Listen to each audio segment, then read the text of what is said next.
Namaskar. Today is May 24th, Monday 2021, and welcome to Daily Global Insights with Sree and Sree. This is episode number 169. We have a lot to cover and we shall jump into it right away. Sridharji, first of all, a very happy weekend I hope to you, sir. Excellent weekend. The weathers are warmed up here in New York. I'm sure it's always warm in California. So Yes, very good indeed, sir. weekend, and plenty of news coming up as we move into the week. And we start with Biden's rating. And what we see now is that 55% of Americans prefer smaller government, lower taxes, and with fewer services relative to 37% before. Which poll is this, sir? And when did this come out? This is Rasmussen poll that came out, late last week on Friday. After our presentations, the number is indicative of what the opinions around the economy and where we are going.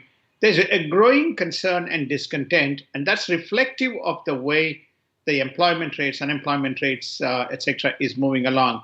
I don't think any of the broad cross section of the United States likes this bigger government, huge amount of taxes.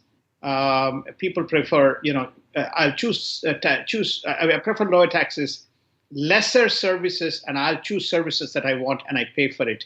So that's a big number. 55% is a big number relative to 37%. I hope Mr. Biden hears, but I don't think his progressive group will allow him to. And border skirmishes, tensions continue across the border with surges continuing. We're talking about the United States-Mexico border. Sir, what's the latest update? Because this has kind of fallen off of the news radar. It's just fallen off because there's so many items going on, and but this continues. And every day, Mayorkas, who is the Department of Homeland Security Secretary, he's in the news about what's happening, especially around the young. We reported last week a large number of incidents. There's continuing to be skirmishes.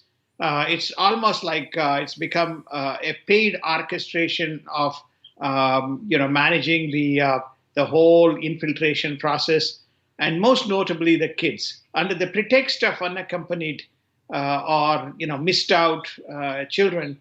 The children are being dumped and they are being progressively moved from one center to the another. The information filtration has dissipated, and Vice President, who is in charge of the border, is yet to visit the border.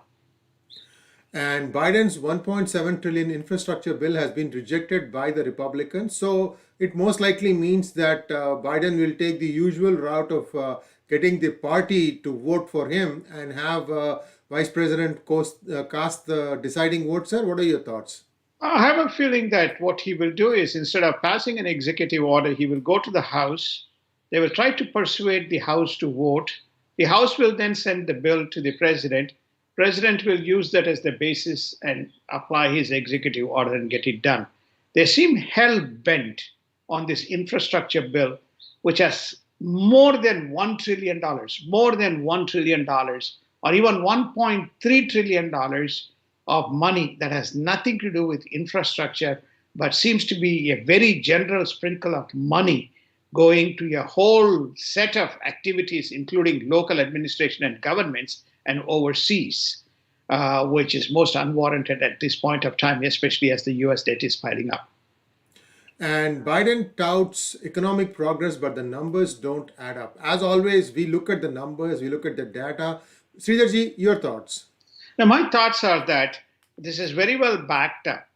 Inflation, I'm using the inflation is at 4.2%. Generally, the Fed's inflation is 2% before they do rate increase. At 4.2%, there is no rate increase. This is what PPI is up to 6%, which we reported, Purchase Price Index. Now the consumer inflation is up at 4.2%. No movement from the Fed. Unemployment is around 6.2%. And this, we saw the unemployment numbers and the employment numbers last week again. And only 266,000 people have been, new jobs have been added. relative to 1 million promised by Mr. Biden in the first 4 months. Okay. Second, we are 8.2 million jobs less than where we were in February last year, that is pre-pandemic. Wage increases has been 0.7%, so that is also adding a bit of pressure to the inflation. So when you look at all these numbers and the 10-year rate at 1.7% or 1.68%, Mr. Biden's theory that economy is looking good just doesn't add up on these various numbers. And the unemployment rate, especially in the blue states, is the highest, with people unwilling to go back to jobs because there's a huge dole-outs that is being dished out. And red states lead the charge in lower unemployment rates. Trifecta liberal states lead unemployment. Sir, a little bit more about the trifecta liberal states, which ones you mean, and if the red states are leading the charge in lowest unemployment, is there a correlation between the mask rules of these states and the unemployment, sir? Excellent question. Excellent. Trifecta states are those we have Democratic or Republican governor, state house, and Senate within the state. All three controlled by one party. So you call it as trifecta. Which are the four liberal states? As you can expect: Connecticut, New York, California, and one more, which I yeah, that's okay, sir. We can continue. I think we get the idea, sir. The bigger picture here is three states. The correlation. So I'm trying to because you caught me. So 3 out of 4 I remember. The fourth one, No worries. all of them are greater than 8% unemployment. Then the what's the correlation? The correlation that you have indicated is it's not the mass, it's the shutdowns. Okay, so it's more than the mass, it's the shutdowns that is causing the problem. So when you look at the governors, George Abbott or Ron DeSantis, who are leading the flag, Texas and Georgia, Florida, sorry, my apologies, Texas and Florida, you find that what are they saying? 1, no shutdowns. 2, lesser dole-outs, no unemployment dole-outs, but we will give you an incentive for re-employment. And third is this mask rule. So I think that there is some correlation, but these 3 factors playing a part. Just one more factor. The national average is about 6.1% in terms of the unemployment. When you take a look at the numbers, 19 out of the 26 states which are below 6.1 are red states. Okay. Then out of the 14 states, let me repeat the numbers again. Of the 31 states that has lower than national rate of 6.1%, 25 are red. Of the 19 states that has a national average greater than 6.1, 14 are blue. Okay, you still have 5 red states there, but 14 are blue. Why? I think we attributed the reasons. The unemployment rate highest is greater than 8%. Lowest unemployment rate is less than 2%. And the next news item is on Texas. Texas State, Georgia School District, Governor DeSantis, South Dakota joined the list of those who are banning the critical race theory book. Viewers, sir, one last thing on the last point. Which entity published the numbers, sir? You mean on the statistics? Yes. The unemployment rates? Yes. The unemployment rates were published by CNBC. CNBC. Thank you, sir. And then the next question on Texas and Georgia and so on. Yeah. The Texas, Georgia, as well as this has got correlation to 3 important data points. One is, if you remember, the 1619 Commission, which was touted as the New York Times, which formed the basis of this whole critical race theory, which we have covered. This is being discussed because it is with schools quasi reopening after this COVID situation and prior to closure of the summer programs. So what you're witnessing here is there's a tremendous pushback on this form of education being pushed into the schools. So The 1619 has been outrightly rejected. That's called as the critical race theory. So Texas State, Georgia District, as well as DeSantis is completely, which is Florida, is opposing this whole concept. In fact, Florida governor says, we are not the people who are going to fund to teach Americans our ratio. Okay. The 1776 commission, which originally was established to look into the constitutional formation and what was the basis of the Constitution, whether there was anything in the Constitution that enshrines these principles of racism that was established by Donald Trump, dismantled on the day one by Biden. That particular group, which comprises of a whole bunch of independent as well as Republicans, is reassembled to basically nullify this theory. So that is the last point. So I think we won't discuss this any further in any future until it pops up, but more or less going along the red-blue lines, this whole racial theory programming. And members of the 1776 Commission, which Biden disbanded, are set to reassemble and take up the same critical race theory, sir. Especially the fact that America was founded on the principles of racism. That sounds a little outlandish, don't you think? I think that's what I think I covered in the previous point as well, which is namely that they're looking back into the Constitution, Sree, and the objective is to make sure that there's nothing in the Constitution and to make it public that the whole theory is a fantasy created by several fantasies by the left. But there is nothing in the Constitution that says that the foundation was on the principles of racism. And in India news, Indian Foreign Minister to visit USA next week to meet with Biden officials on vaccines, manufacturers, UN Secretary General, and 2 US-India business forums. A fair amount of stuff on Minister Jaishankar's plate, sir. Mr. Jaishankar's plate is there's a fair amount of stuff. Obviously, he's coming to meet the manufacturers. The headlines that is coming out is manufacturers do not want to deal with the states. They want to directly deal with the center because of a lot of contentious issues. And each state trying to say that they're doing a procurement. So they're basically saying no. Here we are talking about 2 of them, which is Moderna and Pfizer. As far as Johnson & Johnson is concerned and Eli Lilly are concerned, they already have a deal to manufacture locally in India. Johnson & Johnson has got a deal with 5 manufacturers. He's also meeting the UN Secretary General, I think, basically on climate, COVID. This whole vaccine issue is a global problem. Every country is raising an issue. And in my humble view, that the G7 has missed the boat and missed the bus, and the whole agenda has been hijacked. The whole focus should have been on COVID-19. Otherwise, economies are not going to open up. So I think he's meeting UN on that. The US Business Forums is meeting for continued and sustained investments in India because India is in wave 2 and continued investments, and basically to say how economic progress is continuing to occur while there are disruptions caused by COVID-19. That's the objective of his meeting. It's also confirmed that he will be meeting with his friend, as he said, I'll be meeting my friend Antony Blinken, who is the Secretary of State during his particular visit. His counterpart in the United States, yes, sir.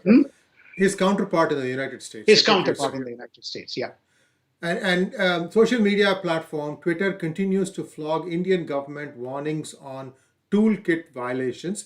A little bit about what are these toolkits? Is it the one that we are talking about, the latest one, alleged one that Congress says they didn't do it and BJP says, no, you did it, here is the proof? Is it the same thing, sir, or what? It is the same. It is the same. The notion of a toolkit is, it's a very sophisticated management parlance, which is you are given a set of tools to do marketing and communication of a message. So, and you use a various range of channels to communicate. So this toolkit derives from, Indian variant is one example. The second is that the pervasive nature is the lack of planning is the second. Lack of availability of manufacturing. So you are giving them a set of messaging in conjunction with the tooling, which is dichotomous with the reality. And this is the message that has been orchestrated and flouted.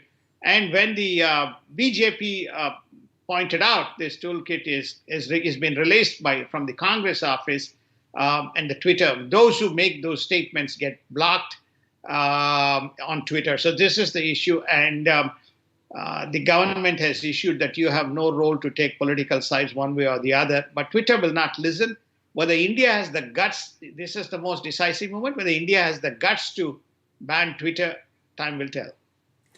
And I think talking points are something that has been around for a long time. And I don't think talking points are a problem with anyone because those are based on facts and data. It's when the facts go out the window that the whole thing comes into question, isn't it, sir? It is, it is, it is, it is, it is. And India is confident of vaccinating all its adult population by the end of 2021. For a latest update, there is an article on PGurus. Do go and read that on the vaccinations. Sir, your thoughts? My thoughts are as follows. If I look at the numbers that I'm seeing, it should not be outside the realms for India to achieve. Let's say we're talking about adult population. Okay. When we talk about the adult population, the definition could be 60 plus or 65 plus.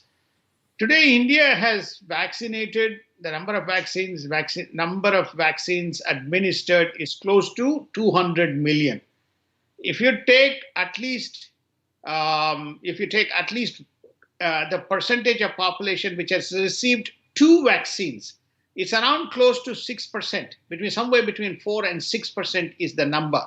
The number is around 40 million or 45 million. My data is about 3 days old here. Today we are on Monday, end of Monday. My data is Friday. Okay. So I'm just giving you the data based from my memory. It's not in the thing, and we can publish this data. We have published a lot of this data. So the ramp up that is happening on the domestic vaccines is one thing. The ramp up that is happening as a result of the Sputnik that is coming in is another thing. There is this deal that has been struck with Eli Lilly as well as with Johnson & Johnson. So that gives you the ability to state in the next 7 months, June to December, they should be able to achieve the specific goal of vaccinating the adult population. That's just my observation. They also, a Pune-based company has come up with a self-testing kit.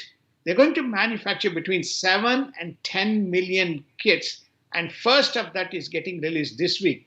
That's a big, big number. So a large part of it, when it is sent and used by people, can be a self-deterrence in terms of determining whether they have or they don't have. So I firmly believe that India will make a very good progress. We don't want to quote the numbers, but the story is it's already flattening. Average number of people who are going down is about 100,000. That is net active. Indian net active number is somewhere now close to 2.6 million or 2.7, somewhere between 2.6 and 2.7 million, relative to about 3.5 million last week. And Bharat Biotech's Covaxin is getting close to WHO clearance, and 40 countries have expressed interest to export or to import this from India. That is great news, sir. I just want to touch upon one thing. I think since the Indian government has so many things in the pipeline, Eli Lilly is something that is completely new to everybody. Johnson & Johnson is a single shot vaccine. That makes their life easier. I just wish that the government would lay out a roadmap. It can be a very conservative roadmap and keep exceeding those limits. And you have a home run, sir. What are your thoughts? It looks like I'm sitting in the United States. Maybe a few others like me are communicating what India is supposed to. And in PGurus, as a channel, we are communicating together this as a topical issue. For example, we flogged over the weekend, which we didn't cover, around whether there was a fear that was lumped. Hey, if you take Covaxin, would I be that's not in the WHO list, and would I be not allowed to travel to certain destinations? First and foremost, no country has established a rule that you need to be vaccinated.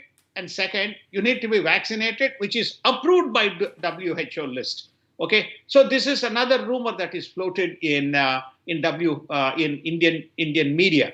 So when you use the word toolkit, this is an example of a messaging, one component of the toolkit that is used to communicate this message. So, but they don't communicate. WHO has no Sinopharm, more Sputnik, nothing. Because countries have to make a choice. WHO may say, I will use Pfizer to give it to World WHO program. I may use Moderna to use WHO program. I may use AstraZeneca to program. That is distinctly different from as though WHO has to mandate. Okay, so we dispel that theory through the tweets. I mean, together we have seen that we have done that. With both PGurus handle as well as my handle, we have tweeted that. Second, we got Harshvardhan. Dr. Harshvardhan is the chairman of the WHO Executive Committee. He's sitting right there. He's not going to be sitting right in that committee and making sure that the co-vaccine is not accepted. Right? So there's a lot of myth and lot of what you call self-inflicted criticisms and disinformation that is being spread around the world. This is the sole problem. The problem of COVID is not around managing COVID. The problem is irresponsible left-wing media and irresponsible media spreading false, fake information. It's probable none of these people have casualties. None of these people have, a death visible in their families to spread such fake information. Because I would not be setting fake information when I have tragedies confronting in my own house. I would rather be responsible, right? So the story is one doctor has come up and said, nobody can plan for pandemic. You cannot have 140 million beds in a country. If that is the case, then, we'll be saturated. Hardly the utilization. So like this co-vaccine issue, now co-vaccine is almost very close to certification and it will get approved. So the point that you're making is there is a roadmap that has been given. There is a map that has been given which states, which we can discuss tomorrow, 2.14 billion vaccines to be manufactured by December 31st, and they have itemized who are the various manufacturers. Now let's assume that it is government data. It has got, it needs sanitization. So let's assume that even if it is 70% inaccurate, okay, 70%, let's say it's 30% accurate. 30% of 2 billion is 600 million. That's a big almost number. Half the population. Yeah. That's a big number. Now you take 600 million. On an average, if you look at the charts, they're vaccinating between 1.5 to 2 million. In 7 months, even when you look at the number, as the supplies increase because of the local manufacturing of these 3 I mentioned to you, or 5 I mentioned, it's an achievable number. Why Indian government is not, I can't answer that question. Why they lack this, I can't answer this question. All I can say is there is data and people like us, like that is why I don't know whether anybody covers, but in PGurus, we have been covering almost every day, not only global, but the Indian story. Yes, indeed. And I think it's very, very helpful if they have like a press briefing every day at the end of the day as to what has happened, what is coming down the pipeline. And we can only tell them, but we will continue to give you the information that we have, and our information is very accurate. We do the due diligence to make sure that our information is completely accurate. Sir, with your permission, let's go on to global news. Republican Senator Kramer thinks he can get enough Democratic votes to bring back sanctions on Russia on the Nord Stream 2 pipeline. Maybe you can just touch upon what this pipeline is. What is one pipeline in case people want to establish a context, sir? Please go ahead. I'm sorry, it's a very famous cartoon that got published over the weekend, which we haven't shared here, but we'll probably put it in the article, which says, Keystone Pipeline XL, closed, shut down, no oil.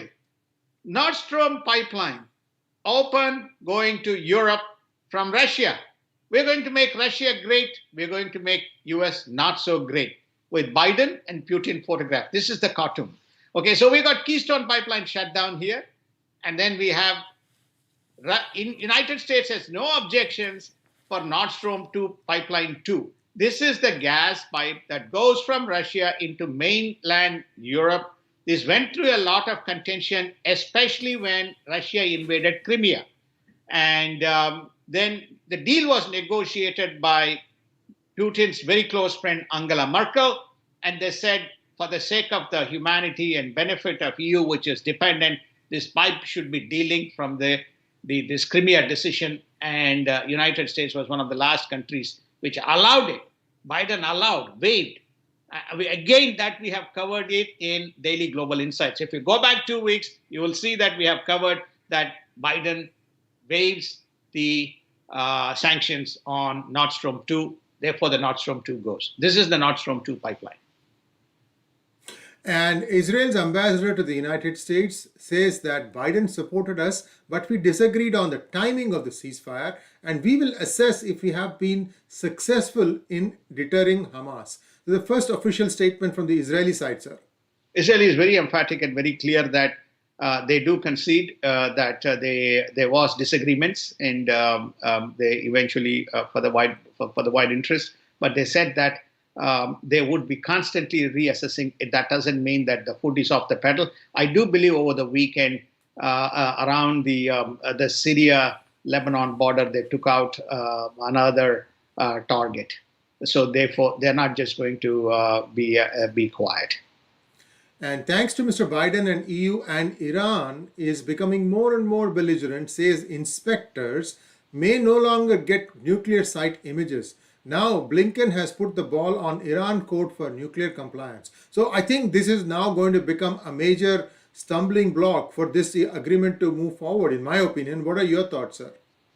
There's a very big Iranian lobby. There's a very big pro-Iranian lobby. There's a very big pro-Iranian group which has funded U.S. elections. So much of the decisions is going to bear out of that.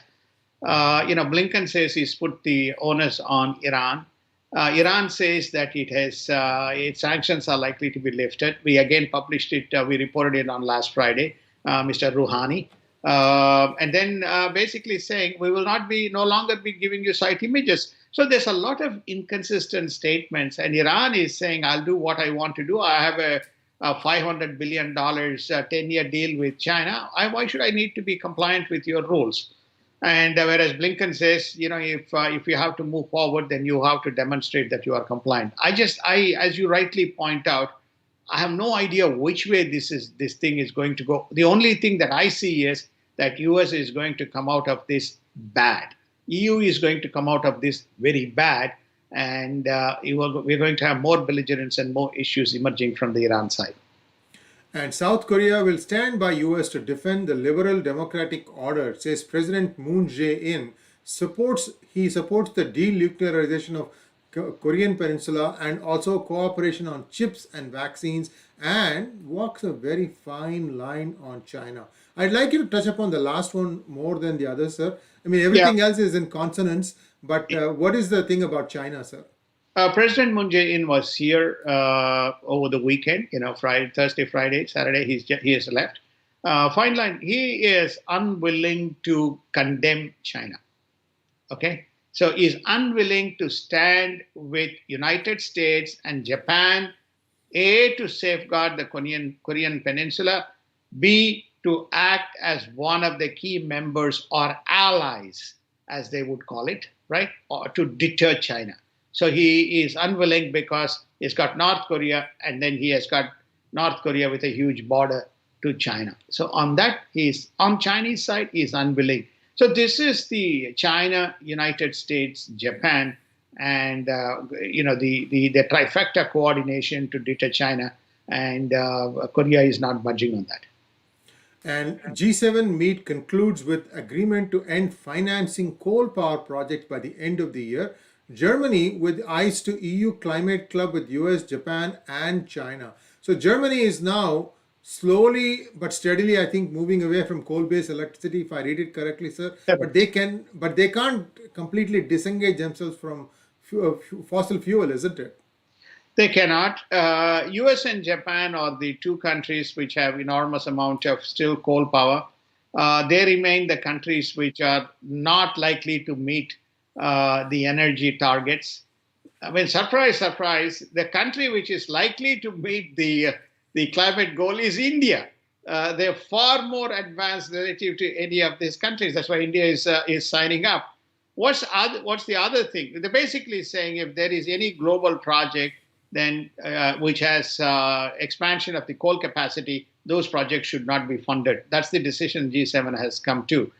To me, notwithstanding the agenda's objective, I think they have missed the boat on the COVID situation. That's my observation.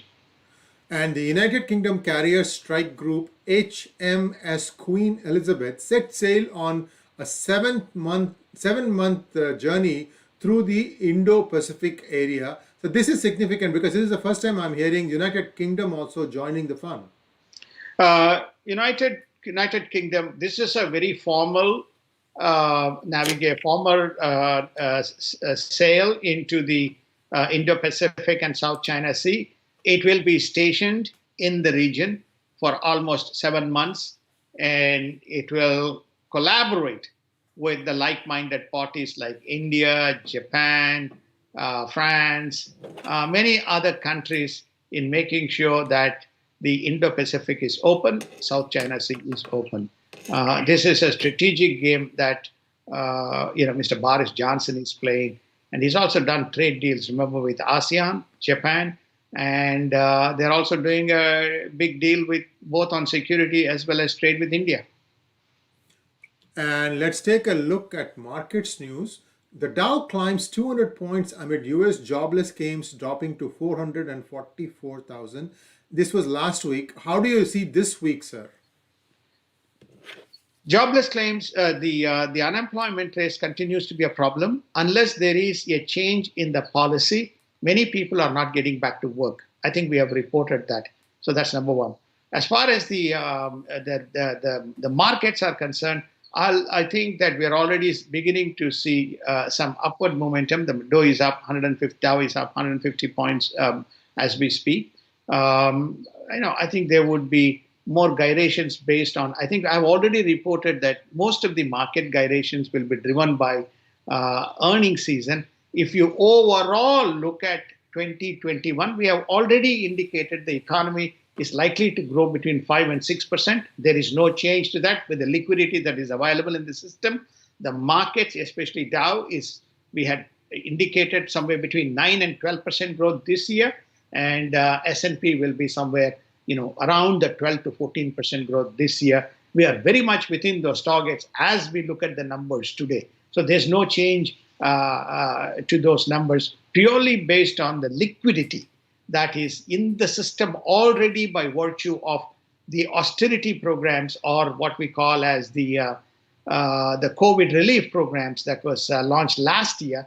And all we need is this $1.8 trillion childcare, as well as the $1.9 trillion or $1.7 trillion infrastructure. There's plenty of money. And Amazon, Google, and Apple employees voice support for the Palestinians. Sridharji, before you answer this one, my 2 cents, sir, this has been the case for close to 50 years now. I mean, anytime you have anything, the rank and file will always support the Palestinian viewpoint. So they have a lobby. The difference I see, the way I see it, sir, is now this messaging is becoming shriller because of the presence of some of the people who are from that area, of that origin. That's how I see it, but I don't see any change in ground rules. Your thoughts, sir? No, I completely agree with you, with your sentiments and with your assessment. I think only one observation. We are almost run out of time. We are well past 30-minute window, but we have to cover this topic separately. No longer governments are engaged in what you call, bringing down governments or interference in the governments. There's a new ecosystem that is brewing. The woke corporations are an endemic part of this ecosystem, both funding, messaging, platforms, and orchestrating the changes, policy changes that they want to enforce. It's a very dangerous precedence and very dangerous transformation that is taking place. Many of them have access to billions and billions of people and data. We'll discuss this separately, Sree. Yes, indeed. And last thing, sir, on the Bitcoin, looks like Bitcoin is on a rebound again today. Bitcoin is on the rebound. It's gone up by $5,000. It's around 36 plus, close to $37,000. It'll continue to toggle, driven by movement, sentiments, words, and so on. But by and large, notwithstanding the fact that the dip was caused by the China saying that it will be coming down, but China is pursuing a self-serving agenda. For the first time, the Fed has come up with an approach, which is to say it will be revisiting and probably publishing a paper. So, which is all reflected in the sentiments of the Bitcoin. I don't know whether we are going to cover the CNA financial, but if we Let's are, go ahead and touch upon it, sir. Go ahead. yeah, Please go yeah. ahead. So Yeah. one thing I think Sree had asked last time whether any ransom was paid to the ransomware attack that was caused in the colonial pipe shutdown, and if so, who was paid? The answer to the question is yes, there was a ransom paid, which is 4.3 million, is the number that is being published by many publications. To whom it was paid? To the dark side. Who is dark side? I don't know, right? But there's a whole bunch of people in Eastern Europe who formed this nucleus called dark side, and that to them they have been paid. Some of them get paid, by the way, in cryptocurrency. Okay, and it gets cleaned up. This is one of the reasons why people have an apprehension of the anonymity of the transaction. CNA, which is one of the largest casualty insurance houses based in Chicago, their firm was under attack around March 21st earlier this year, and they paid a ransom. I think a demand was about 70 million. They've confirmed that they paid a ransom of 40 million. I have a feeling Japanese and Koreans also paid some ransom, though I cannot confirm, but the reports are that they have paid due to attacks that occurred. You remember, again, last week in DJI, we touched on the need for better control for the managing the technology, that particularly the 5G and the 5G and the security infrastructure. And all this is because of this new threat. This is the ransomware that is making its way around the globe. And this makes cybersecurity and the software around that the most hottest segment now for this year and perhaps the next few years. Stay tuned. We will bring you news as and when it breaks, and perhaps before it breaks out in the mainstream media. We have a record now of having been ahead of the MSM by about 2 to 3 days sometimes. And as always, it's a joy and pleasure to have Sridharji with us. Sridharji, namaskar, and I will see you tomorrow again, and we'll be on this channel, same place, same time. Namaskar. Thank you so much, and have a wonderful day for everybody in United States, and have a wonderful evening in India, and wherever you are, the appropriate time.